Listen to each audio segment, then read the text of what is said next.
Bienvenue dans cette vidéo, on va parler d'une notion hyper importante en trading, c'est la notion de tendance, et notamment des 3 tendances en trading. Alors une des citations, si vous la connaissez pas, des plus populaires en trading, c'est que la tendance est toujours votre ami. Ce qui signifie que vaut mieux toujours se positionner dans le sens de la tendance pour gagner de l'argent sur les marchés financiers plutôt qu'à l'inverse de la tendance. C'est un peu comme en surf, pour surfer la vague, vous devez aller dans la direction où elle va pour le surfer. Par contre, si vous essayez de nager contre la vague pour la prendre, tout ce que vous allez réussir à faire, c'est de vous noyer. C'est un peu le même principe avec la tendance en trading. Alors la tendance, il en existe 3 types de tendances différentes. La première, c'est la tendance haussière qui se caractérise par des points hauts et des points bas qui sont de plus en plus hauts. Et vous pouvez voir sur le schéma que les sommets et les creux, en fait, ils sont toujours de plus en plus hauts que les précédents, ce qui indique tout simplement une tendance haussière. Alors dans ce cas de figure, vous devez donc acheter l'actif avec ARIA, car la demande du marché et la visualisation des acteurs, elle est plutôt haussière et elle est plus forte que la vente. Vous avez ensuite la deuxième tendance qui est la tendance baissière qui se caractérise cette fois-ci par des points bas et des points hauts qui sont de plus en plus bas.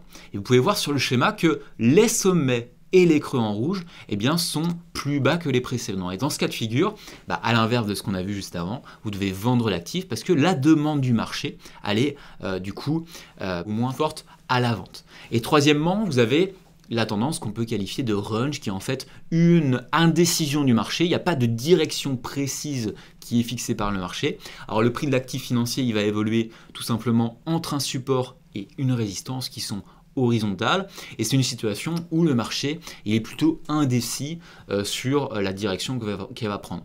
Donc une question importante maintenant, vraiment à se poser, c'est quelles sont les tendances qui offrent et donnent les meilleures probabilités de gagner de l'argent en bourse et qui offrent les meilleurs gains. C'est vraiment ça qu'il faut se poser. Ce sont les tendances haussières et baissières qui offrent les meilleures opportunités. C'est là où il est possible de gagner de l'argent dans une tendance plutôt haussière et dans une tendance baissière, alors que effectivement dans une tendance en range, il est possible de gagner de l'argent, mais il faut quand même un bon niveau d'expertise. Et si vous débutez, votre enjeu c'est plutôt de trouver des actifs financiers qui sont clairement dans des tendances haussières ou baissières et de laisser de côté les actifs qui sont dans une tendance de range, donc dans une correction de marché. Alors maintenant, comment déterminer la tendance d'un actif financier? Il y a principalement 2 façons de faire.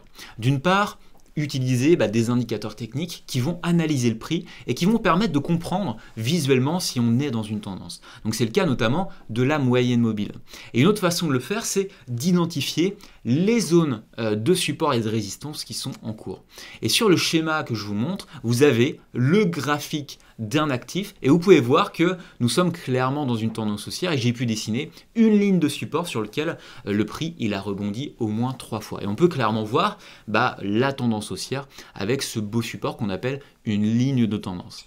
Alors, c'est intéressant de voir également que, comme je vous ai dit au début de cette vidéo, la tendance est votre amie, mais jusqu'à ce qu'elle se finisse. Et est-ce que cette tendance est infinie? Est-ce qu'une tendance en trading peut durer éternellement? La réponse elle est non. Est-ce qu'une tendance elle peut changer à tout moment? Cette fois-ci la réponse elle est oui. Et sur l'illustration que je vous montre à l'heure actuelle, vous pouvez voir qu'on était dans une tendance haussière jusqu'à ce que le marché il atteigne une résistance stratégique où la hausse est clairement arrêtée et on est du coup entré dans une phase de range. Le range c'est une consolidation du marché pour tout simplement laisser le temps au marché de digérer cette hausse, tout simplement pour le laisser respirer. C'est un peu comme un marathon quand vous courez très vite, vous courez très vite, mais au bout d'un moment, vous avez besoin de respirer. Au bout d'un moment, votre cœur il va tellement vite, il bat tellement vite que vous avez besoin de faire une pause. Et bien c'est exactement le même cas en trading. Alors, il y a 2 sorties possibles sur une correction de marché, donc un range, soit le prix il repart à la hausse dans une nouvelle tendance haussière, soit le prix il va partir à la baisse dans une tendance baissière.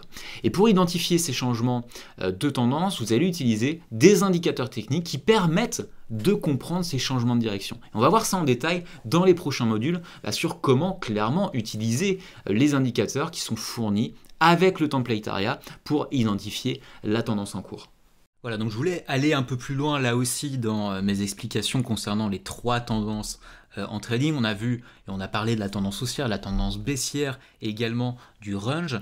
Donc je trouve intéressant de vous partager un peu les graphiques et puis de parler d'exemples différents de comment réagit effectivement le marché vis-à-vis des tendances. Alors, le premier point, c'est évidemment la tendance haussière, on en a parlé, c'est quand les points hauts et les points bas évidemment sont de plus en plus hauts. Alors dans ARIA c'est très simple puisqu'effectivement grâce aux indicateurs techniques et notamment au fractal qu'on va aborder dans les prochaines vidéos, et bien juste ici vous voyez le point haut et le point bas qui a été identifié. En fait ce qu'on remarque c'est qu'il est toujours de plus en plus haut. Et si on devait un petit peu tracer comme ça une sorte de canal, d'accord, sur les points hauts et les points bas, si on devait tout simplement relier on va dire ces points hauts et ces points bas, et bien ce qu'on remarque c'est que ces points bas sont tout simplement de plus en plus hauts. Et on peut faire la même chose, d'accord, de cette manière-là. Ok. Donc ça c'est hyper intéressant de montrer ça pour tout simplement se dire ok, c'est assez simple de matérialiser comme ça une tendance, où sont les points hauts, où sont les points bas. Et là, on voit très bien qu'effectivement, le marché, il est dans cette tendance haussière. Donc ça, c'est un premier point. On a parlé également de l'aspect que la tendance est votre ami.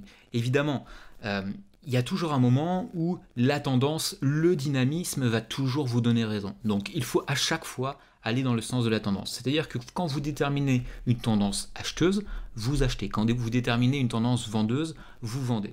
Et ce qu'il faut à chaque fois vous dire, c'est que une belle tendance, c'est super, vous allez gagner avec ARIA, mais au bout d'un moment, le marché va arrêter d'être en tendance haussière ou en tendance baissière et va rentrer dans un range, donc sans réelle dynamique. Et c'est exactement ce qui se passe, là vous voyez juste à droite, je vais vous le matérialiser par des rectangles, ce sera beaucoup plus simple pour nous.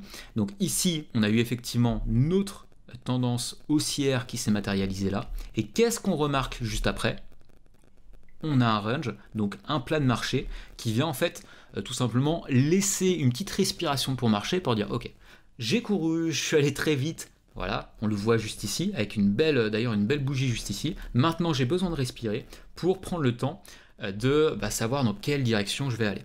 Donc c'est un peu l'idée de cette tendance haussière, et puis on peut aller également peut-être un peu plus en avant, où là effectivement on a une belle tendance baissière qui s'est dessinée juste là. Donc c'est la même chose, vous voyez, les points hauts et les points bas sont de plus en plus bas cette fois-ci, et on peut comme ça dessiner des canaux assez facilement pour repérer la tendance. Donc dans cette situation de marché, on vend, c'est évident. À chaque fois on vend puisque on est en tendance baissière. Et qu'est-ce qu'on remarque? Encore une fois, c'est l'exemple un peu inverse de ce que je viens de vous faire il y a quelques secondes, c'est que dans cette tendance baissière, au bout d'un moment, le marché, il a besoin de respirer. Alors, je pourrais évidemment vous montrer les choses de manière un peu plus simple, on va dire les choses comme ça, c'est-à-dire que votre tendance baissière, on l'a matérialisée, d'accord, comme ça, et après, le range, on peut effectivement tout simplement grossir un peu le trait, mais c'est un peu l'idée du range ici, c'est évidemment ce plat de marché qui attend de savoir quoi faire pour la suite des événements. Voilà. Donc, dites-vous bien une chose, pour une tendance haussière, des points hauts et des points bas de plus en plus hauts, pour une tendance baissière, des points hauts et des points bas de plus en plus bas, une stagnation du marché avec des points hauts et des points bas qui sont confondus, sans réel on va dire direction donnée par le prix, d'accord. Et une fois que vous avez une tendance, pensez bien qu'au bout d'un moment, la tendance va s'essouffler puisque le marché a besoin évidemment de respirer.